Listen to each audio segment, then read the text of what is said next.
हिमालय की ऊंची चोटियों के बीच बसा था एक छोटा सा गांव, नंदन घाटी। यह गांव चारों तरफ से घने देवदार के जंगलों और बहती नदियों से घिरा था। गांव के लोग सरल, मेहनती और खुशमिजाज थे, लेकिन इस घाटी का एक रहस्य था। कहा जाता था कि घाटी के उत्तर में स्थित नील पर्वत के अंदर कोई जादुई शक्ति रहती है। हर साल जब शरद ऋतु आती, तो पर्वत से एक नीली रोशनी निकलती और उसके बाद घाटी में अजीब घटनाएं घटती। जानवरों का गायब हो जाना, पेड़ों का अचानक सूख जाना और रात को फुसफुसाहटें सुनाई देना। गांव में एक 14 साल का लड़का रहता था, आरव। वो जिज्ञासु, साहसी और थोड़ा सा जिद्दी भी था। उसकी दादी उसे बचपन से कहानियां सुनाया करती थीं, खासकर नील पर्वत की। एक रात आरव ने एक अजीब सपना देखा। वो पर्वत की चोटी पर खड़ा था, उसके सामने एक चमकता हुआ दरवाजा था और कोई आवाज उसे पुकार रही थी, आरव, आओ, रहस्य खोलो। सुबह जब उसकी आंख खुली, तो उसने तय किया वो इस रहस्य को सुलझा कर रहेगा। आरव ने अपने 3 दोस्तों को इस सफर में शामिल किया। मीरा, एक समझदार और साहसी लड़की, ध्रुव, मजाकिया लेकिन होशियार लड़का, और टोतो, एक बोलने वाली गिलहरी। हाँ, गिलहरी, जिसे आरव ने एक बार घायल अवस्था में बचाया था। टोतो दरअसल कोई साधारण गिलहरी नहीं थी, वो नील पर्वत के जादू से जुड़ी हुई थी। वो समझ सकती थी जब जादू पास होता। चारों दोस्तों ने नील पर्वत की तरफ जाने का फैसला किया। उनके बैग में सिर्फ जरूरी चीजें थीं, टॉर्च, खाना, नक्शा और साहस। रास्ते में उन्हें एक पुराना जंगल मिला। पेड़ इतने घने थे कि सूरज की रोशनी मुश्किल से जमीन तक पहुंचती।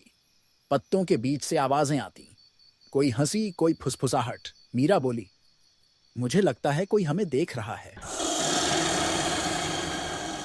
अचानक एक पेड़ हिलने लगा और सामने आया एक रक्षक आत्मा, जो आधे पेड़ और आधे इंसान जैसी दिखती थी। उसने गहरी आवाज में कहा, जो नील पर्वत की ओर जाता है वह वापस नहीं आता। लेकिन आरव ने कहा, हम सच्चाई जानने आए हैं, डरने नहीं। आत्मा ने मुस्कुराकर कहा, तो फिर इस पथ पर सच्चाई की कीमत भी चुकानी होगी। और उसने उन्हें आगे बढ़ने की अनुमति दे दी। घाटी के अंत में उन्हें एक पुरानी गुफा मिली। दीवारों पर प्राचीन लिपियां खुदी थीं। टोतो की आंखें चमक उठीं। यह वही जगह है, यहां के जादू का स्रोत है। गुफा के बीच में एक विशाल पत्थर का दरवाजा था, जिस पर लिखा था, साहस, मित्रता और सत्य। यही 3 चाबियां हैं। ध्रुव ने पहेली सुलझाई। उन्होंने मिलकर 3 अलग अलग पत्थरों पर हाथ रखा और दरवाजा धीरे धीरे खुलने लगा।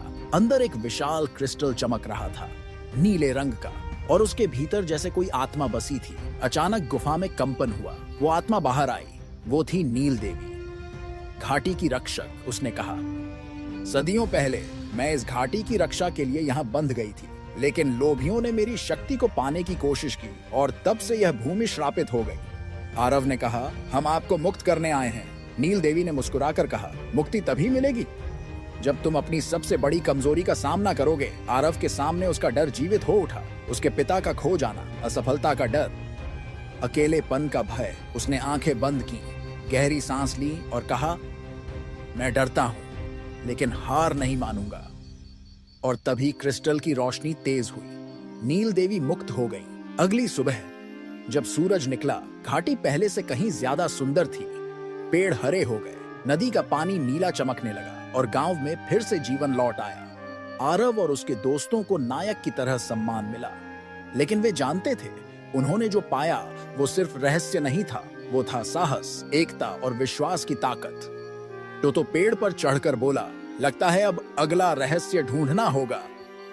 सभी हंस पड़े और घाटी में घंटियों की आवाज गूंज उठी, शांति की, विजय की और दोस्ती।